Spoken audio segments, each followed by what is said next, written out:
anybody know what kind of trees these are? They're maple. The guys had that figured out. And they're a particular kind. It's red maple. It's the most, we have more red maples than any other kind of tree in Nova Scotia. The red maple is a popular tree because it'll grow anywhere. Look at this one growing in this, we call it a red maple floodplain. Yeah. So sometimes this is pretty dry and you can walk through there. Right now it's fairly flooded, but it can be even more flooded. In the spring, this would all be flooded above where that grass is now. Really? You can paddle through there, yeah. Jeez. And these red maples have really long roots, and they don't mind drought or flooding. They're happy. Yeah. Super resilient tree. Wow. This is one of the reasons, like, this wasn't like the big reason for protecting Kejimkujik. They had to make choices when they were trying to find a place to make a park. But this was one of the boxes like, oh, that's another good reason to protect it. You have the Mersey coming down, the water slows down, the Mersey dumps all that sediment and creates this floodplain.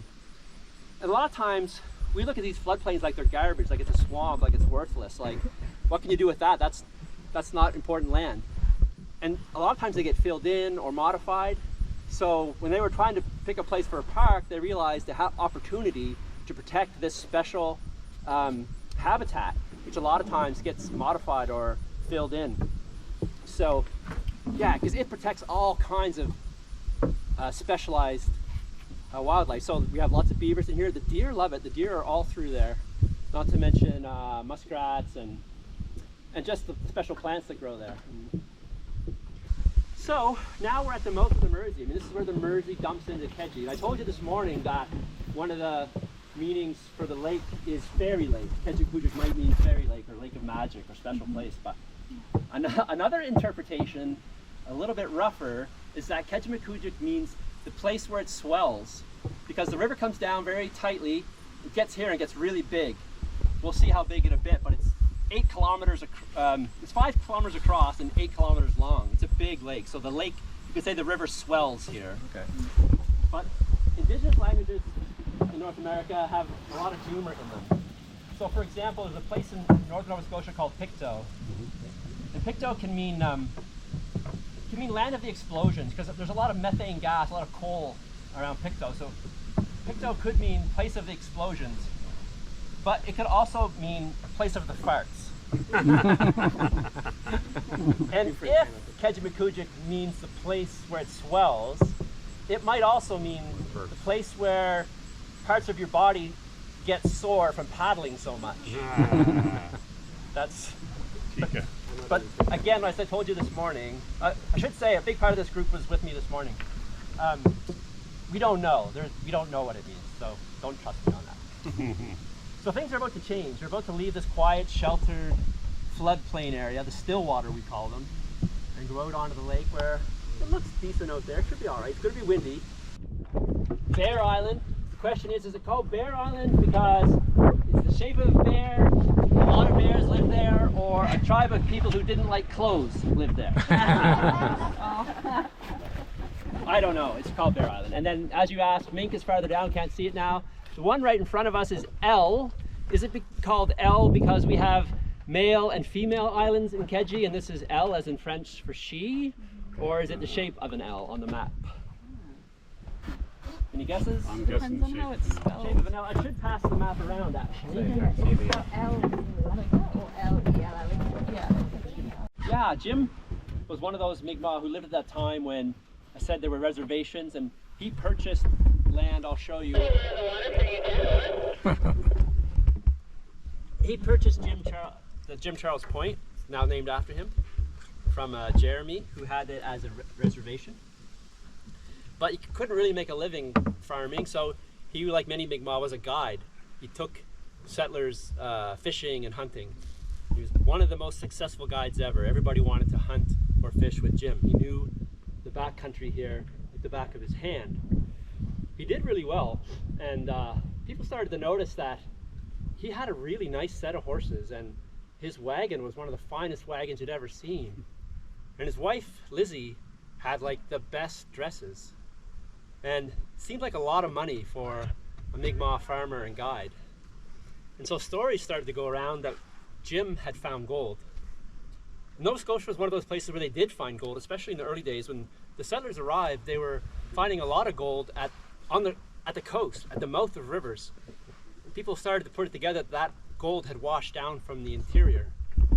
The Mi'kmaq actually didn't have a great understanding of what gold was. They actually called it French silver because it was something new to them, something they didn't have value for them until the settlers gave it value.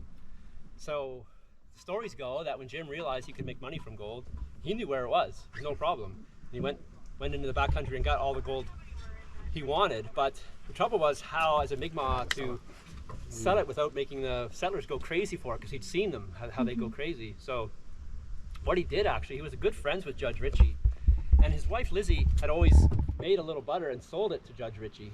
So what they started doing was putting the gold, this is how the stories go. Like, there's a million versions of these stories and we don't know, but this is one of the versions, was that Lizzie would put the gold in the butter that she was sending to Judge Ritchie, and then he would take it out of the butter and get the gold sent to New York and get the money for it and put it in an account for Jim. Of course, Jim started spending it on wagons and dresses and horses, finest rifles. People started suspecting that he had gold, and that of course brought trouble. And depending on the version of the story you hear, trouble showed up in all kinds of ways. But in every version, it's pretty much confirmed that Jim killed somebody. The question really that's a little bit murky is why. Some of the stories say that Jim caught the man messing around with his wife, but it might also have been that man was trying to pressure his wife into telling him where the gold was. And other versions, it's just the man came to Jim's house angry, wanting to know where the gold was, and Jim wouldn't tell him, and he ended up killing him.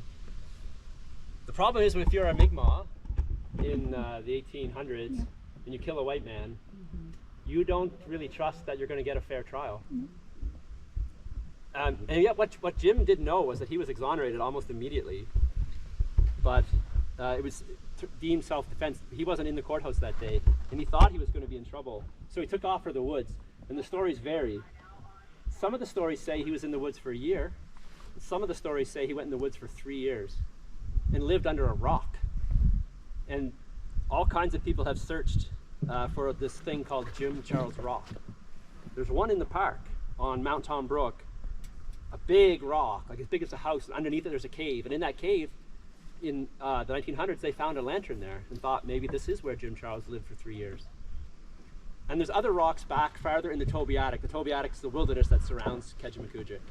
And back there's big rocks, one they call Jim Charles Rock. And there's indeed a cave under that one. It's a really nice one, comfy, and it has a view of some of the major rivers and major portage trails. So a lot of people think that's where Jim lived. And there's another one farther back in the woods. It's like the size of a 3-story house with a cave in it as big as a bungalow. Wow. They call that one Jim Charles Calling Rock. So they believe that he went there to hunt, and he went up on top of that and called the moose, and you could see the moose coming for miles and shoot it. Or maybe no one's found Jim Charles Rock. Certainly no one's found his gold. There's stories about where it might have been or where it is. I don't know about you guys, but if you got nothing to do this afternoon, we can Go for a walk. go look for it. When Jim came back, he was kind of a different guy. He would be after living in the woods for a year or 3 years. Yeah, life never was really the same. It's kind of a sad story. And then he got accused again of, off of Jim Charles Point there, Jim Charles Point, 3 men were kind of like your guys' friends. There was 3 in a canoe, it was overloaded, and except they might have been drinking and they got in trouble and drowned. And a lot of people tried to blame that on Jim. They say that he shot the canoe and put holes in it. But there was never really any evidence, and he was exonerated of that too. But that was kind of his life after that, just constant trouble and mess. But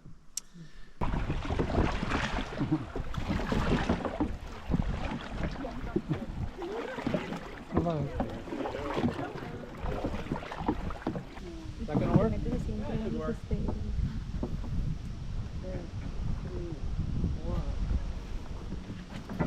Awesome job.